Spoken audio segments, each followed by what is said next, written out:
去年的12月台中太平一间国小传出棒球队的教练涉性侵41个球员，教育局是记今年校长2记大过，现任的校长记1届升届。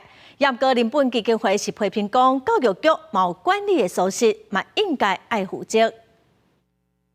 台中市太平区一间国小的棒球教练，去年底被查出性侵41个球员。台中市府10月开科协会议，决议前任校长记2大过，现任校长记1届升届，要求校方处分历任校务主任甲体育组长等6个人。该负的责任要全人承担就虚心接受。希望小孩子还有被害者的家属心灵上可以有获得抚慰，然后也希望这个事情不要再有孩子受害。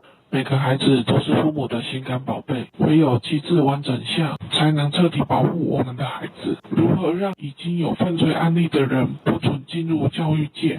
请政府相关单位能够重视。前任校长讲会担责任，受害学生家长希望学校爱受保，防止代志搁再发生。市府强调，这个教练2019年到2024年咧学校教球的时，前任校长无查询无实证人员系统，只需有前科的教练继续教学生，违法经济重大。也若现任校长管理不当也有责任。人本教育基金会批评，教育局无要求学校查询无实证人员系统了后，爱回报有管理过失。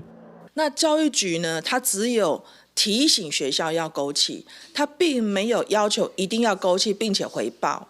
我觉得这个行政管理的疏失必须要检讨。督促学校，不管是新进任，或是每学期，或是每学年度，都一定要上这个系统去查询。查询完之后，那必须要回报教育局。教育局表示，未来要求学校请人爱确实查询，完成回报。6个组长主任20月由校方调开教师成绩考核委员会审议处分，也若涉案棒球教练司法甲行政调查拢正在进行。公司新闻综合报道。